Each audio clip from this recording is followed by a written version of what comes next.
Diputada Mónica Álvarez Nemer, presidenta de la mesa directiva y compañeras que integran la misma.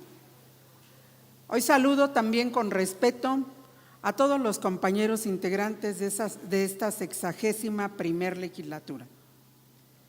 María Trinidad Franco, servidora, integrante del Grupo Parlamentario del Partido del Trabajo en esta legislatura del Estado de México, de conformidad con lo establecido en los artículos 51, fracción 2, 57 y 61, fracción 1, de la Constitución Política del Estado Libre y Soberano de México, 28, fracción 1 y 38, fracción 1, de la Ley Orgánica del Poder Legislativo del Estado Libre y Soberano y 68 del Reglamento del Poder Legislativo Libre y Soberano del Estado de México.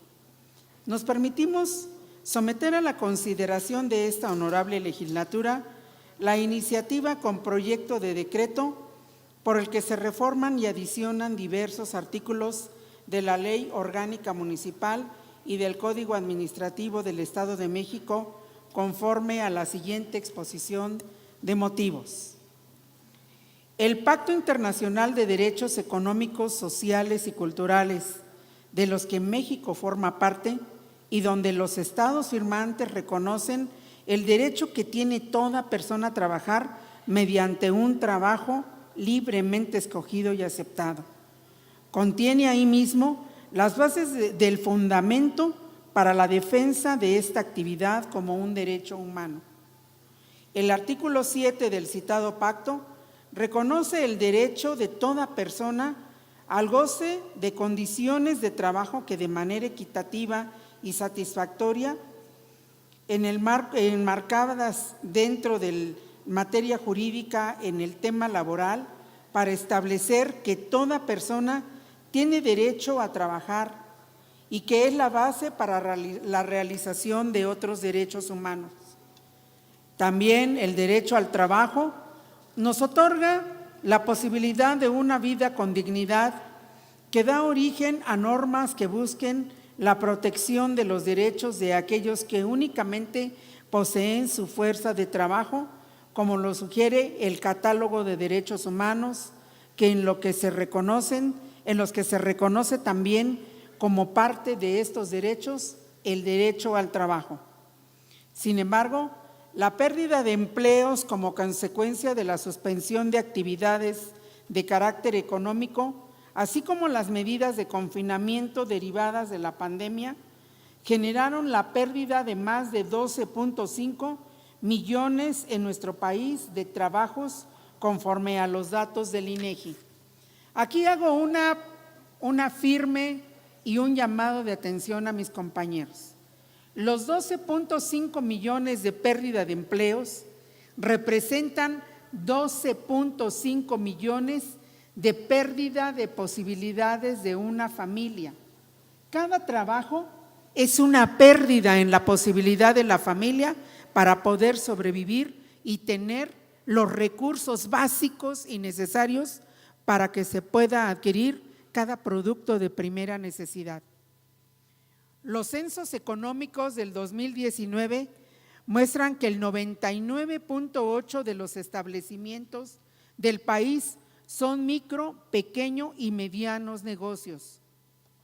Por sus características, estas unidades económicas tienden a presentar mayores cambios con respecto a las grandes empresas, en cuanto a los ingresos, personal ocupado, ubicación, cierres y aperturas, entre otros aspectos.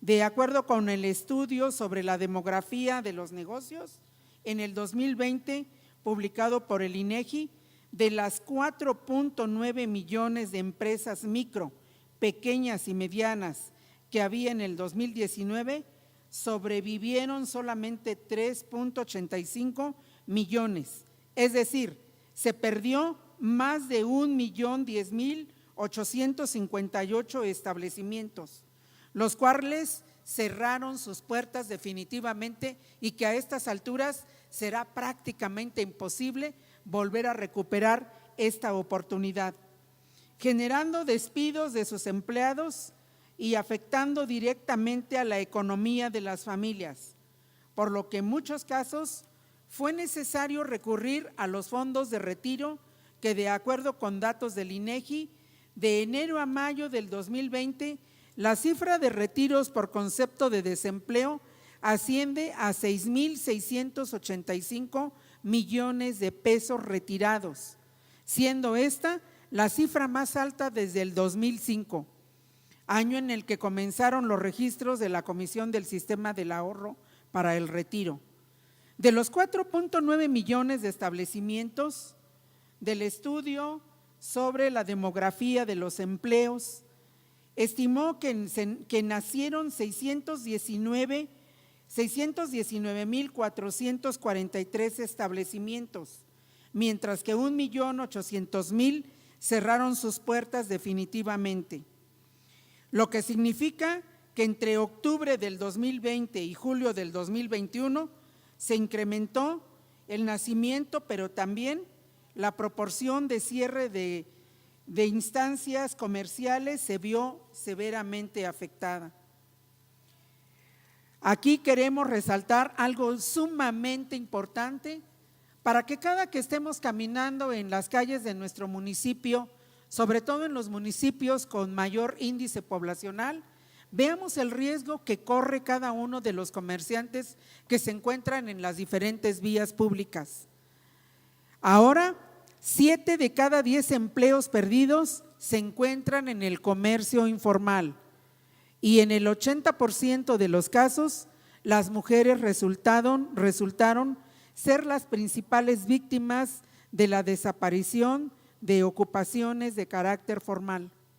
Aquí las mujeres han tenido que salir a dedicarse a vender insumos de primera necesidad en la vía pública, hacer uso de sus cualidades o de las condiciones o pocos recursos con los que se cuenta para poder llevar el recurso económico a fin de que las familias puedan tener lo necesario. Los resultados de la primera encuesta telefónica de ocupación y empleo determinó que la población ocupada en el país bajó del 55.7 millones a 45.4 millones en abril, y de acuerdo con el Banco de México, se tuvo una mayor pérdida de empleos informales, cifra que corresponde a 10.4 millones contra 2.1 millones de empleos formales, que de acuerdo con datos del INEGI, el total de la población de 15 o más años, el 57.6 millones son económicamente activos, de las cuales 31.3 millones se encuentran en el empleo informal y bien presentan condiciones laborales consideradas como informales, donde se genera el autoempleo no remunerado y sobre todo la carencia de la seguridad social. En este tema, en el aspecto de la seguridad social, la falta de la atención médica y de la protección a toda la familia y sobre todo a los menores debe ser un punto de inflexión hoy como nunca. Quienes hemos pugnado porque las mujeres tengan una vida digna, tendremos que poner un punto en ese aspecto tan importante. Una mujer que está al frente de una familia y que no le puede dar la seguridad social y la atención médica garantizada a sus niños, es una mujer que siempre vivirá bajo una condición de desventaja social. El cierre de empresas y la pérdida de empleos derivados por el COVID incrementó de manera considerable, así como la cifra de mexiquenses que no les ha quedado otra más que recurrir al autoempleo, tratando de reactivar la economía familiar a través de comercialización de bienes y servicios de primera necesidad en la vía pública o un ejercicio comercial de casa por casa. Esto nos da una oportunidad muy importante de valorar que la activación de la economía en el Estado no solamente se deriva del empleo formal, sino que también es importante ver que la economía informal contribuye a la activación económica en todo el país y no es excepción en el Estado de México. De acuerdo De acuerdo con el Censo Económico del INEGI en el Estado de México, el 79.4% de los negocios son informales. Esta cifra ojalá y nos llame la atención. El 79.4% son negocios informales que viven fuera de las garantías de la seguridad social y de la seguridad médica para la familia. Este es un llamado a la conciencia y a la familia que hoy queremos defender en todos los ámbitos. Por eso hoy nuestro tema del comercio informal es un llamado fundamental a que todos nos sumemos, ya que los números nos dan un mensaje muy claro. La informalidad es la forma como están en este momento viviendo las familias. Casi el 80% de los que hoy tienen el pan en su mesa son producto de los riesgos que viven cada día. De ahí parte la propuesta de esta iniciativa.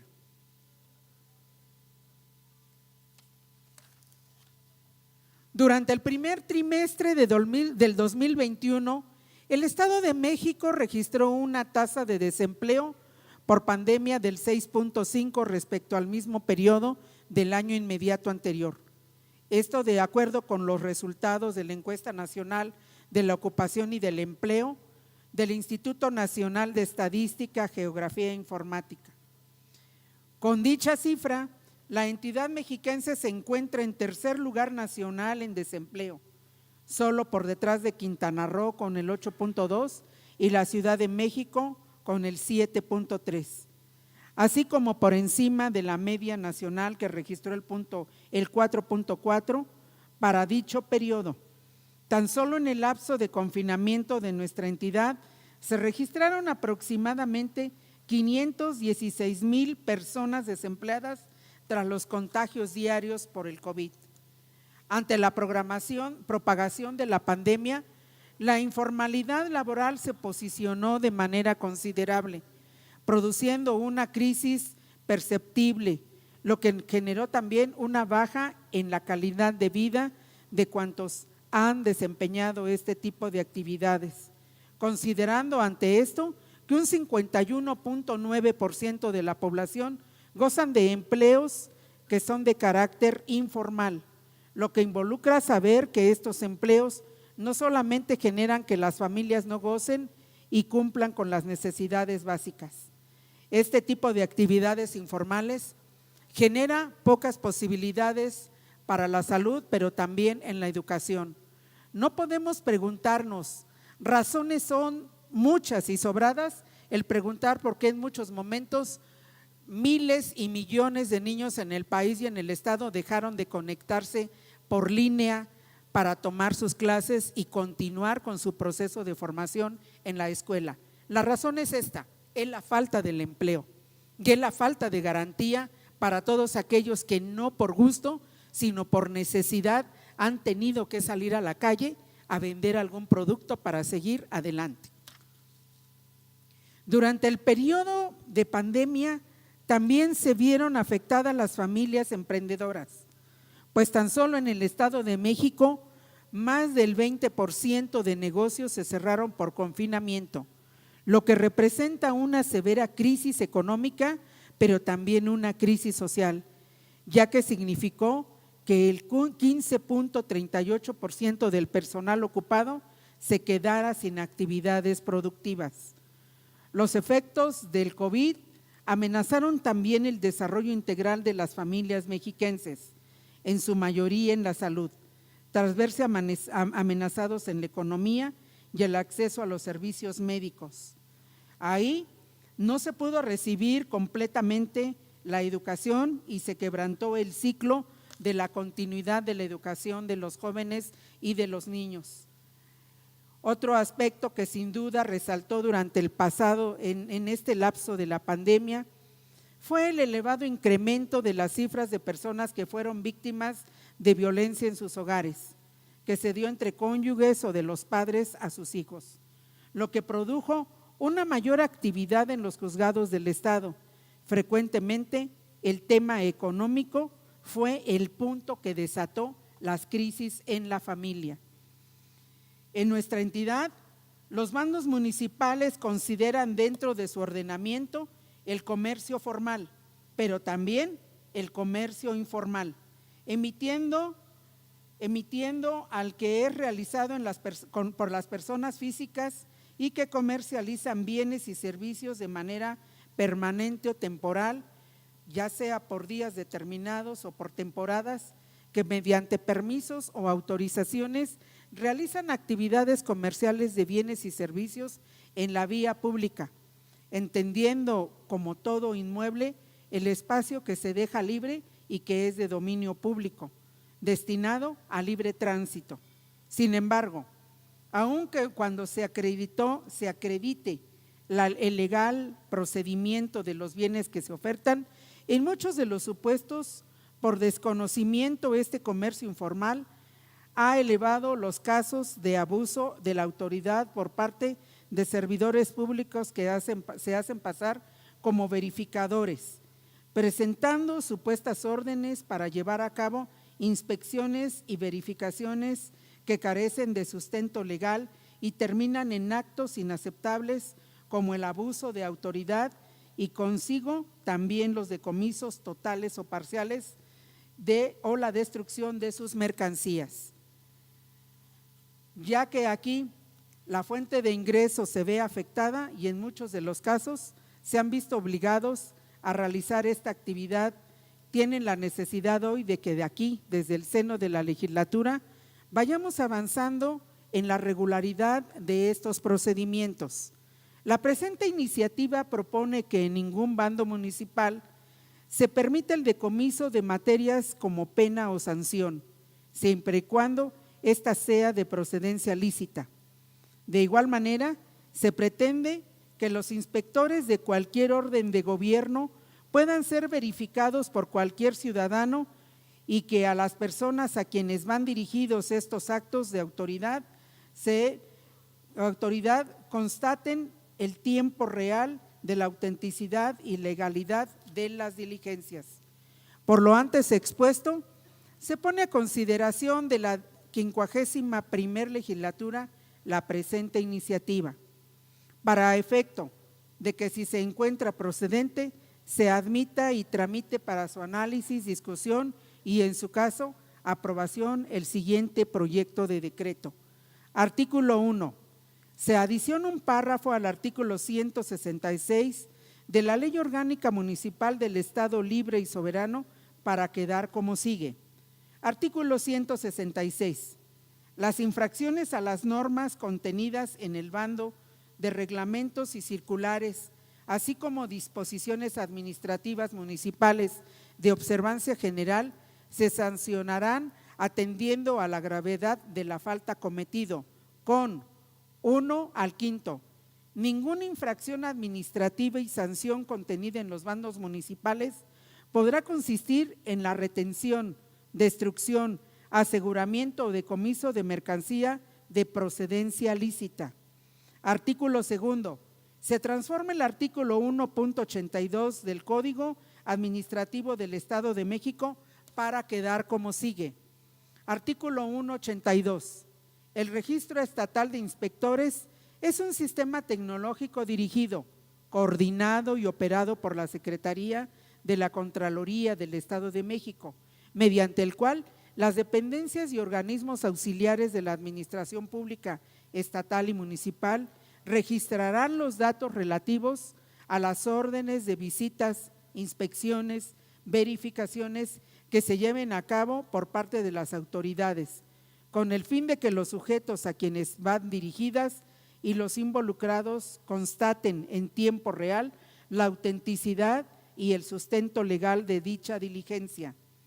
La Secretaría de la Contraloría celebrará convenios que coadyuven al objeto del registro estatal de inspectores con otros poderes públicos del Estado de México y los ayuntamientos, entidades públicas, federales y estatales, así como con organismos autónomos, con la finalidad de mantener actualizados dichos registros.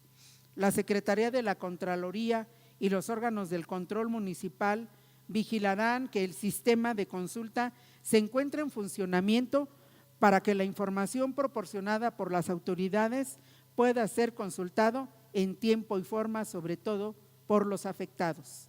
Transitorio. Artículo primero.